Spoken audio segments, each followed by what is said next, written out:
इसके चांसलर बनने के ठीक 4 हफ्ते बाद पार्लियामेंट हाउस को ही आग लगा दी जाती है। ये एक सीक्रेट पुलिस फोर्स बनाता है जिसका काम हिटलर के खिलाफ लोगों को खत्म करना था। हिटलर को उसके साथियों समेत 5 साल के लिए जेल में भेज दिया जाता है। खुशामदीद। 30 जनवरी 1933 अडोल्फ हिटलर को जर्मनी का चांसलर बनाया जाता है। इसके चांसलर बनने के ठीक 4 हफ्ते बाद पार्लियामेंट हाउस को ही आग लगा दी जाती है और इसका सस्पेक्ट एक डच लड़का होता है जिसका ताल्लुक कम्युनिस्ट पार्टी से था। अब इस कम्युनिस्ट पार्टी की बात हम आगे करेंगे, पर ये आग लगने वाली खबर बहुत ज्यादा शॉकिंग थी, लेकिन हिटलर के लिए नहीं, क्योंकि उसके पास यही एक मौका था लाठी तोड़े बगैर सांप को मारने का। 23 मार्च वाले दिन एक एक्ट पास किया जाता है जिसके मुताबिक चांसलर को कंप्लीट इख्तियार दे दिया जाता है कि वो अपनी तरफ से कानून बना के नाफिज कर सकता है। इसके लिए उसको प्रेसिडेंट की इजाजत लेने की कोई जरूरत नहीं है और यही हिटलर का कामयाबी की तरफ पहला कदम होता है। अपने सही ओहदे का गलत इस्तेमाल करते हुए हिटलर कम्युनिस्ट और सोशलिस्ट पार्टी पर पाबंदी लगाता है। इन पार्टीज के जो बड़े लोग होते हैं उनको अरेस्ट करता है और उनमें से कुछ लोग तो मुल्क छोड़कर ही भाग जाते हैं। इसके बाद ये छोटी पॉलिटिकल पार्टीज को भी खत्म करता है जिनके बहुत से लोग नाजी पार्टी को ज्वाइन कर लेते हैं। जब हिटलर पावर में आए तो जर्मनी को छोड़ने वालों में एक नाम एल्बर्ट आइंस्टाइन का भी है। वही आइंस्टाइन जिन्होंने थ्योरी ऑफ रिलेटिविटी पेश की थी। ये खुद भी यहूदी थे तो ये समझ जाते हैं कि अब यहूदियों की खैर नहीं है, तो ये पहले ही मुल्क छोड़कर चले जाते हैं। खैर ये तो एक अलग से टॉपिक है, अब वापस आते हैं। हुकूमत तो पहले ही इसके पास होती है, अब ये मीडिया और जुडिशरी को भी अपने हाथ में लेता है ताकि लोगों तक वही बात पहुंचाई जाए जो हिटलर चाहता है। इसके बाद ये एक सीक्रेट पुलिस फोर्स बनाता है जिसका काम हिटलर के खिलाफ लोगों को खत्म करना था। साल 1935 में ज्यूज के बुरे दिन और भी बुरे हो जाते हैं जब उनसे नौकरियां छीन ली जाती हैं। उनके घर और जमीनों पर नाजी पार्टी कब्जा कर लेती है और ये मामला बढ़ता हुआ होलोकॉस्ट और वर्ल्ड वार 2 की तरफ चला जाता है। आखिर कैसे लोग हिटलर की बातों में आकर बेवकूफ बने और क्यों हिटलर को ज्यूज से इतनी ज्यादा नफरत थी, जानते हैं आज की इस वीडियो में।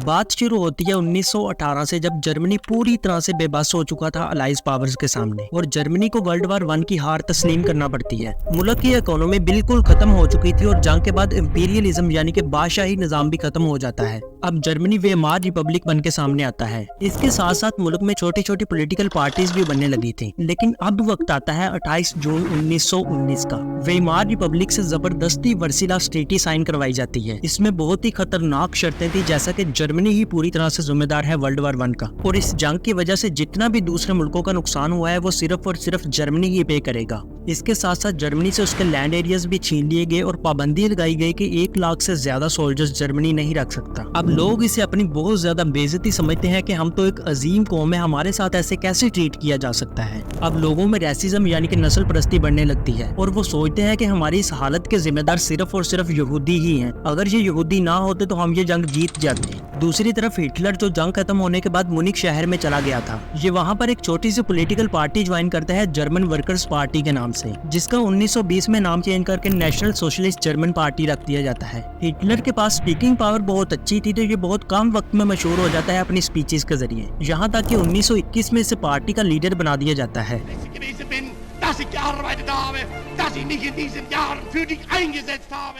हिटलर की आइडियोलॉजी थी कि ये जमीन सिर्फ और सिर्फ आर्यंस की है और यहूदी, रोमानी और स्लाव ये तो निचले दर्जे के लोग हैं। इसके अलावा ये कम्युनिज्म और डेमोक्रेसी के भी बिल्कुल खिलाफ था। ये एक ऐसा निजाम बनाना चाहता था जिसमें सारा कंट्रोल सिर्फ और सिर्फ लीडर के हाथ में हो। 1923 में हिटलर सोचता है कि अब पावर मेरे हाथ में है, क्यों ना एक बार आजमा लिया जाए। ये अपने साथ नाजी पार्टी के कुछ लोगों को लेकर वेमार रिपब्लिक का तख्ता उल्टाने चला जाता है, लेकिन वहाँ हिटलर को मुंह की खानी पड़ती है क्योंकि वो लोग इसी के आदमियों को मार देते हैं। इसके बाद नाजी पार्टी पर भी पाबंदी लगा दी जाती है और हिटलर को उसके साथियों समेत 5 साल के लिए जेल में भेज दिया जाता है। इस वाकये के बाद हिटलर को ये तो समझ आ जाता है कि फिलहाल अपनी ताकत से कुछ नहीं किया जा सकता। जेल में ये सिर्फ 9 महीने के लिए रहता है।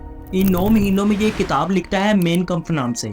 इसमें ये अपने बारे में बताता है कि आगे ये क्या करेगा और क्या फ्यूचर में प्लान है इसका। एनीवेज, ये बाहर आता है तो नाजी पार्टी पूरी तरह से बिखरी होती है। अब इसका सबसे पहला मकसद यही था कि नाजी पार्टी को दोबारा से मुत्तहिद करना। ये एक बार फिर से पुराने लोगों को जोड़ता है, लेकिन अब माहौल बिल्कुल मुख्तलिफ हो चुका था। अब मुल्क के हालात थोड़ा सुधरना शुरू हो गए थे तो लोगों का ज्यादा ध्यान नहीं था हिटलर की तरफ। इसी वजह से 1928 में जब इलेक्शन हुए तो नाजी पार्टी को सिर्फ 3% वोट ही मिले। ये बात हिटलर के लिए काफी परेशानी वाली थी क्योंकि लोग अब उसकी की बात सुनने के लिए राजी नहीं थे। तो अब हिटलर को एक मौका चाहिए था लोगों की अटेंशन अपनी तरफ करने का, और अगले ही साल 1929 में उसे ये मौका मिलता है जब ग्रेट डिप्रेशन शुरू होता है। यूएस की सारी स्टॉक मार्केट कोलैप्स कर जाती है। इसी के चलते अनएम्प्लॉयमेंट बढ़ने लगती है। यूएस के वो बैंक्स जिन्होंने जर्मनी को कर्जा दिया हुआ था वो वापस ले लेते हैं। जर्मनी एक बार फिर से रातों रात गरीब हो जाता है और हालात इस कदर खराब हो जाते हैं कि सिर्फ 2-3 साल के अंदर ही अनएम्प्लॉयमेंट 1.4 मिलियन से 6 मिलियन तक पहुंच जाती है। लोग सड़कों पर निकल आते हैं अपने गले में बैनर्स डाल के कि हमें जॉब चाहिए। अब हिटलर के पास इससे बेहतर मौका और क्या हो सकता था।